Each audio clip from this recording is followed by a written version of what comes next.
পুর নিগমের কাছে হস্তক্ষেপ করলেন তৃণমূল কাউন্সিলর। ফলে উচ্ছেদ অভিযান অসম্পূর্ণ রেখে ফিরে যেতে হলো পুরকর্মীদের। উল্লেখ্য, শিলিগুড়ির চম্পাশাড়ি মোড়ের কাছে নিবেদিতা রোডে দীর্ঘ 30 থেকে 35 বছর ধরে বাজার বসিয়ে আসছেন ব্যবসায়ীরা। সোমবার শিলিগুড়ি পুর নিগমের তরফে এই দোকানগুলি উচ্ছেদের নোটিশ দেওয়া হয় বলে জানা গিয়েছে। রাস্তা দখল করে ব্যবসায়ীরা ব্যবসা করার কারণেই এই উচ্ছেদের নোটিশ দেওয়া হয়েছে বলে খবর। এই বাজারে প্রায় 139টি পরিবারের জীবিকা নির্ভর করছে। সেই কারণে পুর নিগমের নোটিশ দেওয়ার পর ব্যবসায়ীরা প্রাথমিকভাবে তাদের দোকান খালি করে দিলেও তৃণমূলের দলীয় পতাকা হাতে নিয়ে প্রতিবাদে নামেন তারা। তাদের নেতৃত্ব দেন 46 নম্বর ওয়ার্ডের কাউন্সিলর দিলীপ বর্মন। তাদের পুনর্বাসন না দেওয়া হলে দোকানে হাত দিতে দেবেন না বলে হুঙ্কার দেন তারা।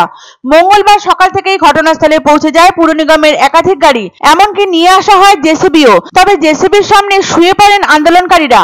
বস্তুত 46 নম্বর ওয়ার্ড কাউন্সিলরের হস্তক্ষেপের ফলেই চালানো হয়নি জেসিবি। অতএব উচ্ছেদ অভিযান অসম্পূর্ণ রেখে ফিরে যেতে হয় পুরকর্মীদের। এই ঘটনার জেরে তৃণমূলের পুর বোর্ডের বিরুদ্ধে ক্ষোভ উগরে দেন খোদ তৃণমূল কাউন্সিলর দিলীপ বর্মন। মঙ্গলবার পুলিশ প্রশাসন ঘটনাস্থলে সশরীরে উপস্থিত থাকলেও ফের এখানে দোকান বসবে কিনা সেই নিয়ে দেখা দিচ্ছে প্রশ্ন। উল্লেখ্য, নবান্নের রুদ্ররূপ দেখিয়েছিলেন মুখ্যমন্ত্রী মমতা বন্দ্যোপাধ্যায়।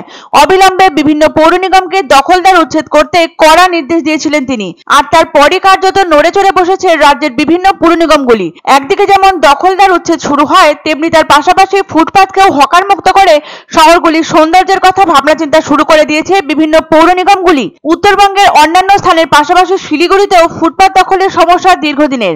রাস্তার পাশে হাঁটাচলা করার জায়গা নেই। নানা রকম উদ্যোগ গ্রহণ করা সত্ত্বেও হকার মুক্ত করা সম্ভব হয়নি ফুটপাতকে।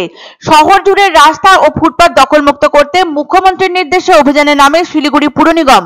অভিযান চালানো হয় হাসপাতাল মোড়, কাছাড়ি রোড, শের থ্রিলার মার্কেট সহ শহরের বেশ কিছু এলাকায়। উচ্ছেদ করে দেওয়া হয় ফুটপাত এবং রাস্তা দখল করে থাকা বহু দোকান। এই উচ্ছেদ অভিযানের জেরে ভীষণভাবে চিন্তিত হয়ে পড়েন হকাররা। তাদের মধ্যে কেউ 10 বছর, কেউ আবার 15 বছর ধরে দোকান চালিয়ে আসছিলেন। এই ব্যবসা করেই সংসার প্রতিপালন করছিলেন তারা। সরকারি সিদ্ধান্তে হঠাৎ দোকান উচ্ছেদ ঘটায় কার্যত মাথায় হাত পড়ে হকারদের। প্রশাসন এভাবে আচমকা দোকান তুলে দেওয়ায় কি করবেন সেটা বুঝে উঠতে পারছেন না তারা। শিলিগুড়ি চম্পাশাড়ি মোড়ের কাছে নিবেদিতা রোডের ব্যবসায়ীদের উচ্ছেদের নোটিশ দেওয়া হয় সোমবার। পুর নিগমের নোটিশ পাওয়ার পর ব্যবসায়ীরা তাদের দোকান খালি করে দিলেও তৃণমূলের দলীয় পতাকা হাতে নিয়ে এবং 46 নম্বর ওয়ার্ডের কাউন্সিলর দিলীপ বর্মনকে সাথে নিয়ে বিক্ষোভে সামিল হন তারা। পুনর্বাসনের দাবি জানায় তারা, কারণ এই দোকানের উপর নির্ভর করে দীর্ঘ 30 থেকে 35 বছর ধরে সংসার চালিয়ে আসছেন তারা। দোকান উচ্ছেদ করা হলে সম্পূর্ণ কর্মহীন হয়ে পড়তে হবে তাদের। তৃণমূল কাউন্সিলর দিলীপ বর্মনের নেতৃত্বে চলে ব্যবসায়ীদের এই বিক্ষোভ। উপায়ন্তর না দেখে উচ্ছেদ অভিযান অসমাপ্ত রেখে ফিরে যেতে হয় শিলিগুড়ি পুর নিগমের কর্মীদের। ব্যবসায়ীদের দোকান উচ্ছেদ ঘটনায় তৃণমূলের পুর বোর্ডের বিরুদ্ধে তীব্র ক্ষোভ প্রকাশ করেন 46 নম্বর ওয়ার্ডের কাউন্সিলর দিলীপ বর্মন।